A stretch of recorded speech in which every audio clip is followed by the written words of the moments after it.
அனைவருக்கும் வணக்கம். இது கலாம் டியூஷன் சென்டர் வழங்கும் ஒரு கதை சொல்லிட்டேன் சார் பகுதி. நான் உங்கள் வேல்பிரகாஷ். Episode number 3. கம்பராமாயணத்தை பற்றி கேட்டுட்டு இருந்தோம்.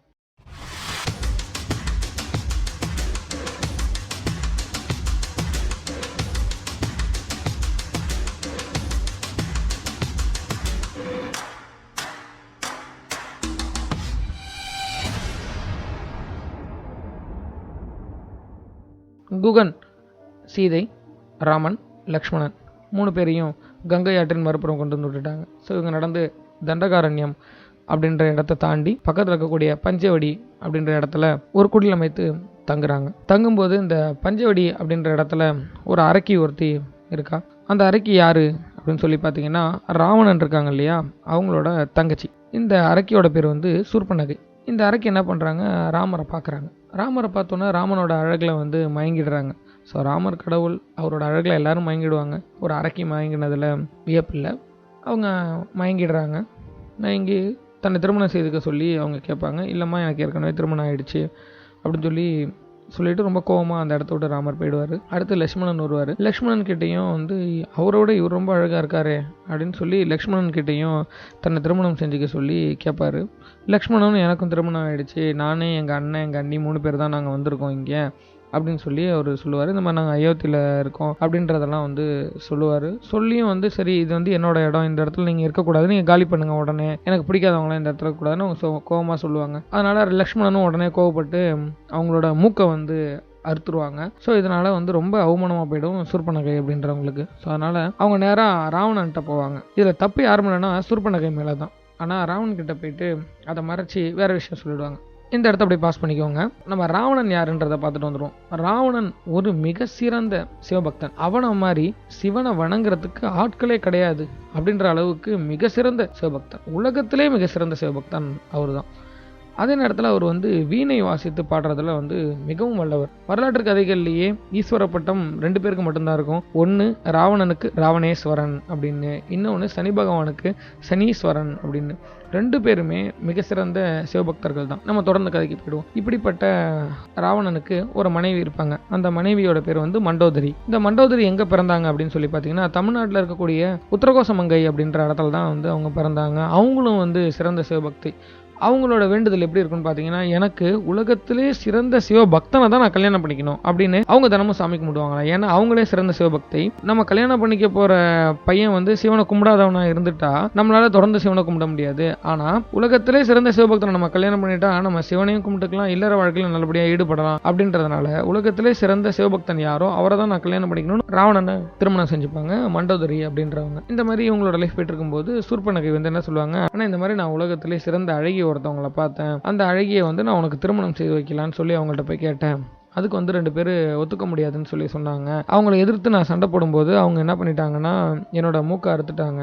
உனக்காக கேட்டு எனக்கு இப்படி ஆயிடுச்சு அப்படின்னு சொல்லி மாற்றி சொல்லிடுவாங்க. இப்படி மாற்றி சொன்னோன்னே ராவணனுக்கு லைட்டாக சபலம் வந்துடும். ஸோ ஒரு அரசன் என்னைக்கு தன்னோட மனைவி இருக்கும்போது மற்ற பெண் மேலே ஆசைப்படுறானோ அன்றிலிருந்து அவனுக்கு அழிவு காலம் தொடங்கிருச்சு அப்படின்ற காரணமாக அவரும் சரி, அந்த பெண்ணு யார் தான் எப்படி தான் இருக்கான்னு பார்க்கலாம் அப்படின்னு சொல்லி போய் பார்ப்பாங்க. போய் பார்த்தா ரொம்ப பேரழகியாக இருப்பாங்க. ராமன் லக்ஷ்மணன் யார் அப்படின்னு சொல்லி பார்த்தா ராமன் தான் அவனோட கணவன் அப்படின்னு மாற்றான் மனைவின்னு தெரிஞ்சும் சீதை மேல ராவணனுக்கு ஒரு ஈர்ப்பு வந்துடும். தன்னுடைய மாமனான மாரிசனை கூப்பிட்டு, நான் இந்த மாதிரி ஒரு பெண்ணை நான் கடத்த போறேன், அதுக்கு நீ தான் உதவி செய்யணும் அப்படின்னா மாரிசன் சொல்லுவாரு, யார்ப்பா அவரு, யார் என்ன விஷயம் அப்படின்னு விசாரிச்சோன்னே இந்த மாதிரி ராமனோட மனைவி தான். எப்பா ராமனா, அவர் ரொம்ப பயங்கரமானவராச்சு, ஏற்கனவே அவரோட அம்புகள்கிட்ட நான் தப்பிச்சு ஓடியாந்தேன்ப்பா, அதனால தான் இன்றைக்கி சாமியாராகவே இருக்கேன், இதெல்லாம் வேண்டான்னு சொல்லி அவர்கிட்டலாம் நீ சண்டை போட்டு ஜெயிக்க முடியாதுப்பா அப்படின்னு சொல்லி மாரிசன் சொல்லுவார். நான் சொல்கிறத நீங்கள் செய்யுங்க. ஒரு மானா மாறி ராமனும் சீதையும் பேசிகிட்டு இருக்கும்போது குறுக்க போங்க, சீதை இந்த மானை பிடிச்சி கொடுங்கன்னு கேட்பா. அதை கேட்டு ராமன் வருவார். நீங்கள் காட்டுக்குள்ளே ரொம்ப தூரம் ஓடி அப்படியே போக்கு காட்டிகிட்டே போய் ஒரு இடத்துல மறைஞ்சிட்டு நான் ராமன் கத்துற மாதிரி காப்பாற்றுங்க காப்பாற்றுங்கன்னு கத்துங்க. ஸோ மற்றதெல்லாம் நான் பார்த்துக்கிறேன், இதை தவிர நீங்கள் வேறு எதுவும் எனக்கு செய்ய வேண்டாம் அப்படின்னு சொல்லி ராவணன் சொல்லுவார். சரி, விதி உன் வாழ்க்கையில் விளையாட ஆரம்பிச்சிருச்சு, இனிமேல் நான் தடுத்தாலும் இதை கேட்க முடியாது அப்படின்னு சொல்லிட்டு ஸோ மாரிசன் ராமனும் சீதையும் காட்டில் உழவிட்டு இருக்கும்போது அவங்க முன்னாடி ஒரு மானா மாதிரி போகிறாங்க. அப்படி போகும்போது சீதை எனக்கு அந்த மான் வேணும், பிடிச்சி கொடுங்க அப்படின்னு சொல்லி கேட்பாங்க. இது வரைக்கும் எதுவுமே கேட்காத சீதா வந்து முறையாக அவர் வந்து மானை பிடிச்சி கொடுக்க சொல்கிறாங்க அப்படின்னு சொல்லி இந்த இருப்பா பிடிச்சிட்டு வந்துடுறேன் அப்படின்னு சொல்லிட்டு அந்த மானை துரத்துறதுக்கு ராமன் போயிடுவார். சீதையும் லக்ஷ்மணனும் அந்த குடியில் இருப்பாங்க. அப்படி குடியில் இருக்கும்போது ரொம்ப தூரத்தில் போன ராமன் வந்து அலற மாதிரி சத்தம் கேட்கும். காப்பாற்றுங்க காப்பாற்றுங்க அப்படின்னு சொல்லி கத்துற மாதிரி சத்தம் கேட்கும். கேட்டோன்னே சீதைக்கு வந்து சொரக்கணும் ஆகிடும். ஐயோ என்னடா அது ராமன் வந்து கத்துறாரு, லக்ஷ்மணன் நீங்கள் போய் பாருங்க அப்படின்னு சொல்லி சொல்லுவாங்க. இல்லை நீ ஒன்றும் ஆயிருக்காது, நீங்கள் பயப்படாதீங்க, அண்ணனை வந்து யாராலையும் எதுவும் செய்ய முடியாது, நீங்கள் தைரியமாக இருங்க அப்படின்னு சொல்லி சொல்லுவாங்க.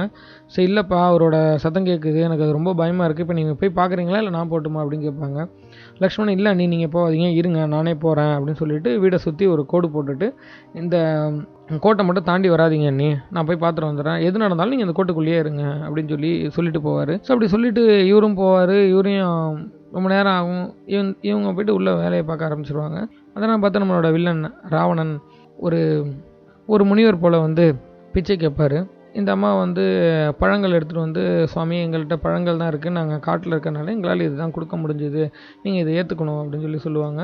அந்த கோட்டுக்கு ரொம்ப தூரத்தை தள்ளி ராவணன் நிற்பார். ஏம்மா நான் இவ்வளோ தூரத்தில் இருக்கேன், நீ அந்த கோட்டை தாண்டி வந்து கொடு அப்படின்னு சொல்லுவார். இவங்களும் லக்ஷ்மணன் சொன்னது நினைவில் இல்லாமல் அந்த கோட்டை தாண்டி போயிடுவாங்க. ஸோ அந்த இடத்துலேருந்து சீதையை ராவணன் கடத்திட்டு போயிடுவார். எப்படி கடத்திட்டு போனார் அப்படின்ற பாயிண்ட்டையும் கம்பர் ரொம்ப வித்தியாசமாக சொல்லியிருப்பார். அதனால் அதை அடுத்தடுத்த எபிசோடுகளில் கேட்கலாம். கடத்திட்டு போகிற வழியில் சடாயு அப்படின்றவரோட ஒரு சின்ன சண்டை நடக்கும். இந்த சடாயு யாருன்னு பார்த்தீங்கன்னா தசரதனோட நண்பன். தசரதன் யார் அப்படின்னு சொல்லி பார்த்தீங்கன்னா ராமனோட அப்பா இல்லையா. ஸோ அவரோட நண்பன், ஒரு பறவைகளின் தலைவன். சண்டை நடக்கும். இந்த சண்டையில் பார்த்தீங்கன்னா 2 இறக்கையும் வெட்டுப்பட்டு அந்த பறவை வந்து கீழே விழுந்துடும்.